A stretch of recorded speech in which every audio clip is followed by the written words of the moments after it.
சந்தனு கங்கையை மனம் செய்து கொண்டு இனிதாக வாழ்க்கையை நடத்தினான். அவன் உண்மையில் கங்கையை பற்றிய ரகசியத்தை அறியாமல் அவள் ஒரு சாமானிய பெண் என்று நினைத்து அவளுடன் வாழ்ந்தான். அவளும் கணவனுக்கு ஏற்ற நல்ல மனைவியாகத்தான் நடந்து கொண்டாள். இப்படியே காலங்கள் கடந்தன.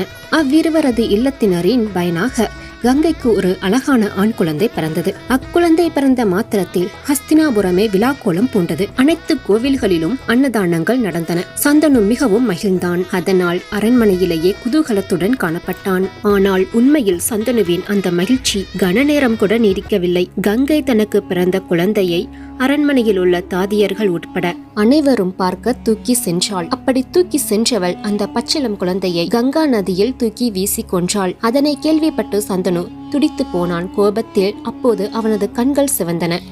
தனது மனைவியான கங்கையை கடிந்து கொள்ள துடித்தான். ஆனால் முன்பு திருமணத்துக்கு முன்னால் அவளுக்கு தான் கொடுத்த வாக்கை சற்றே நினைத்து பார்த்து அந்த வாக்கிற்கு கட்டுப்பட்டு அவனுக்கு அப்போது இறந்த கோபத்திலும் துக்கத்திலும் கூட அமைதி காத்தான்.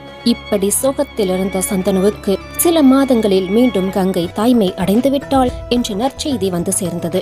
அதனால் முதல் குழந்தை கொல்லப்பட்ட துக்கத்தை சற்றே மறந்து ஆனந்தம் கொண்டான். சில காலங்களில் கங்கை இன்னொரு அழகான ஆண் குழந்தையை ஈன்றாள். மீண்டும் அஸ்தினாபுரம் மகிழ்ச்சியால் களை கட்டியது. ஆனால் இந்த முறையும் கங்கை அக்குழந்தையை கங்கை நதியிலே வீசி கொன்றாள். அது கேள்விப்பட்டு மீண்டும் சந்தனு குதித்து போனான். ஆனாலும் முன்பு அவளுக்கு கொடுத்த வாக்கினால் கட்டுப்பட்டு செய்வதறியாமல் அமைதியாக இருந்தான். இப்படியே கங்கை தனக்கு வரிசையாக பிறந்த 7 குழந்தைகளையும் தனது இருப்பிடமான கங்கை நதியில் வீசி கொன்றாள். ஒவ்வொன்றையும் கங்கை தூக்கி செல்லும் பொழுது சந்தனு துடித்து போனான். ஆனால் அமைதியாக அவன் முன்பு கொடுத்த வாக்கினால் கட்டுண்டு கிடப்பான். இப்படி சந்தனு அமைதி காத்திருந்த நிலையில் கங்கைக்கு 8வது குழந்தையும் பிறந்தது. அதையும் கங்கை கொள்ள தீர்மானித்து தனது இருப்பிடம் நோக்கி புறப்பட்டாள். இம்முறை பொறுமை இழந்தான் சந்தனு. அவளை தொடர்ந்து சென்று தடுத்து நிறுத்தினான். கோபத்தி தனது கண்களில் வெளிப்பட்ட கங்கையை நோக்கி, பெற்ற குழந்தையை இரக்கமே இல்லாமல் கொள்கின்றாயே, நீயும் ஒரு தாயா? என்ன நடந்தாலும் சரி, இனி நான் இந்த குழந்தையை கொல்ல விட மாட்டேன். சந்தனுவின் அந்த வார்த்தைகளை கேட்ட கங்கை விதியை நினைத்தவளாக சிரித்தாள். பிறகு சந்தனுவிடம், எனக்கு தந்த வாக்குறுதியை தாங்கள் மீறிவிட்டீர்கள். என்ன செய்ய? விதியை வெல்வதற்கு யாரால் தான் முடியும்? நீங்கள் மட்டும் அதற்கு விதிவிலக்கா என்ன? பிறகு மீண்டும் கங்கை சந்தனுவிடம், அரசே, உம்மிடம் சத்தியத்தை சொல்லும் நேரம் வந்துவிட்டது. உண்மையில் நான் யார் என்ற உண்மையை சொல்கின்றேன், கேளுங்கள். எல்லோராலும் போற்றி வணங்கப்படும் கங்காதேவி நான். தேவர்களின் வேண்டுகோளுக்கு இணங்கியே உங்களுடன் வாழ்ந்தேன். கங்கையின் வார்த்தைகளை கேட்ட சந்தனு வியப்பும் அதிர்ச்சியும் ஒருங்கே சேரப் பெற்றான். அந்த உணர்வுடன் அவன் கங்கையை பார்த்து, நீ கங்காதேவியா? தேவர்களின் வேண்டுகோளா? ஒன்றும் எனக்கு புரியவில்லையே. ஆம் அரசே, முன்னொரு காலத்தில் பிரம்மன் இந்திரனுக்கு உதவிக்காக 8 வசுக்களை படைத்தார். அவர்கள் 8 பேரும் ஒரு முறை வான்வழியாக சென்று கொண்டிருக்கும் பொழுது வசிஷ்டரின் ஆசிரமத்துக்கு வந்தார்கள். அங்கே கேட்டதையெல்லாம் தரும் நந்தினி பசுவை கண்டார்கள். அந்த நந்தினி வேறு யாரும் அல்ல, அவள் காமதேனுவின் மகளாவாள். பசுக்களின் தலைவனான தியு நந்தினியின் தெய்வத்தன்மையால் கவரப்பட்டு அதனை அபகரிக்க நினைத்தான். அதன்படியே தன்னுடன் வந்த தனது சகாக்களிடம், துறவுக்கு எதற்கு இந்த பசு? நாம் இதனை அபகரித்து செல்வோம். இது நம்மை போன்ற தேவர்களிடம்தான் இருக்க வேண்டும்.